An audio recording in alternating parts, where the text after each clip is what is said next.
नमस्कार दोस्तों, मैं प्रीति आप लोगों को जितिया का कथा सुनाने आई हूँ। कथा का शीर्षक है नौनी का साग खाने से लड़की को पुत्र की प्राप्ति हुई। बहुत ही सुंदर कथा है, अंत तक जरूर सुने और पसंद आए तो लाइक शेयर जरूर कीजिएगा और नीचे कमेंट बॉक्स में जाके जय जितवाहन देव जरूर लिखिएगा। एक गांव में एक माँ और एक बेटी रहती थी। उस गांव में 4 दिन से लगातार बारिश हो रही थी, रुकने का नाम ही नहीं ले रही थी। जितिया का व्रत भी नजदीक आ गया था। अब उसकी माँ को चिंता सताने लगी कि ना गेहूं धोए हैं ना सूखा है, कैसे ठेकुआ पकवान बनाएंगे, जितिया कैसे करेंगे। तो उसकी माँ अपनी बेटी से बोलती है, बेटी अब क्या करें, धूप तो उग नहीं रहा है। जब अपनी माँ की बात बेटी सुनती है तो वो दौड़ के आंगन में जाती है और सूर्य देव से प्रार्थना करती है कि हे सूर्य देव, चारों तरफ तो बारिश हो रही है, लेकिन आप मेरे घर में धूप उगा दीजिए, क्योंकि मेरी माँ जितिया का व्रत करेगी, गेहूं धोएगी, सुखाएगी, पकवान बनाएगी। इतना सुनते ही सूर्य देव उसके घर में धूप उगा दिए। कहता ही है कि जो सच्चे मन से भगवान को याद करता है उसकी हर मनोकामना भगवान जरूर पूर्ण करते हैं। इसलिए उस लड़की की प्रार्थना को भी सूर्यदेव स्वीकार कर लिए और उसके घर में धूप उगा दिए। जब उसके घर में धूप उगा तो दोनों माँ बेटी मिलके गेहूं धो के सुखा के पिसाई, उसके बाद पुआ पकवान बनाई। इधर उसकी माँ जितिया का व्रत की।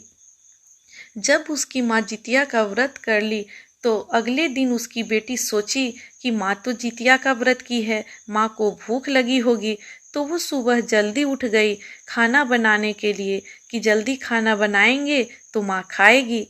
अब वो जैसे सुबह उठी और आंगन में गई तो क्या देखती है, उसके आंगन में ढेर सारा नौनी का साग उगा हुआ है, जो कल तक नहीं था। वो अचानक से आंगन में कहाँ से उगाया।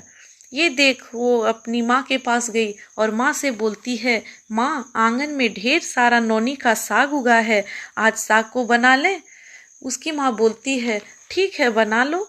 फिर बेटी नौनी का साग बनाती है और माँ बेटी दोनों मिलके नौनी का साग खाती है। अब लड़की जो नौनी का साग खाई तो वो गर्भवती हो गई। समय बीता और 9 महीना के बाद उस लड़की के गर्भ से एक सुंदर सा लड़का का जन्म हुआ। लड़का बहुत ही सुंदर था और जैसे गांव का बच्चा 2 दिन में बड़ा होता तो इधर इसका बच्चा 1 दिन में ही बड़ा हो जाता। धीरे धीरे बच्चा बड़ा हो गया और बाहर खेलने जाने लगा। जब बच्चा खेलने जाता तो कोई भी खेल में जीत जाता, चाहे कोई भी खेल हो, चाहे किसी के साथ हो। तब गांव समाज का आदमी या जिसके साथ वो खेलता सब बोलता कि अरे बिन बाप का बच्चा है, कितना तेज है, हर खेल में जीत जाता है। ये सुन के तो बच्चा को बहुत बुरा लगता था कि सब ऐसे क्यों बोलते हैं, बिन बाप का बच्चा, बिन बाप का बच्चा। एक दिन वो रोते हुए अपनी माँ के पास जाता है और माँ की गोद में बैठ जाता है और पूछता है, माँ मेरे पिताजी कहाँ हैं, मेरे पिताजी कौन हैं। बाहर सब मुझे चिढ़ाता है, बिन बाप का बच्चा है, बिन बाप का बच्चा है, इसलिए आपको आज बताना ही होगा माँ कि मेरे पिताजी कौन हैं और कहाँ रहते हैं। ये बात जब उसकी माँ सुनती है तो सोच में डूब जाती है कि इस बच्चे को क्या जवाब दें कि कौन इसके पिताजी हैं और कहाँ रहते हैं। फिर उसकी माँ हिम्मत करके बोलती है, चलो मैं आज तुम्हें तुम्हारे पिताजी से मिलवाती हूँ।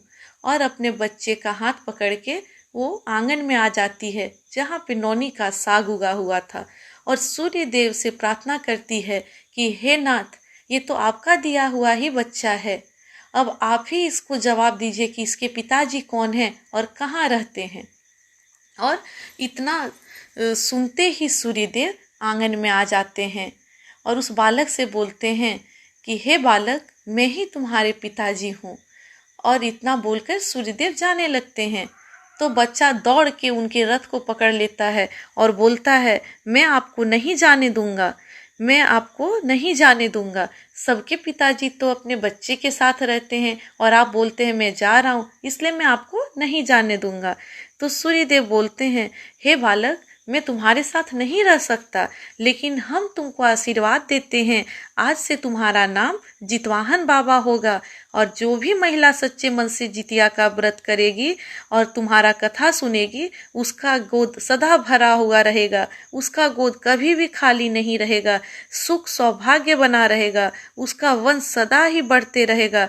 जो भी महिलाएं जितिया का व्रत करेगी उसका गोद सदा भरा रहेगा और तुम्हारा पूजा होगा। ऐसा बोलकर सूर्यदेव वहां से अंतर ध्यान हो गए। तभी से महिलाएं जितिया का व्रत करने लगी ताकि उसका गोद सदा भरा रहे। बेटा बेटी नाती नतनी पोता पोती से उसका घर हमेशा भरा रहे। इसलिए सब महिलाएं जितिया का व्रत करने लगी। तो प्रेम से बोलिए जितवाहन बाबा की जय। अब कथा को यहीं पे समाप्त करते हैं। धन्यवाद।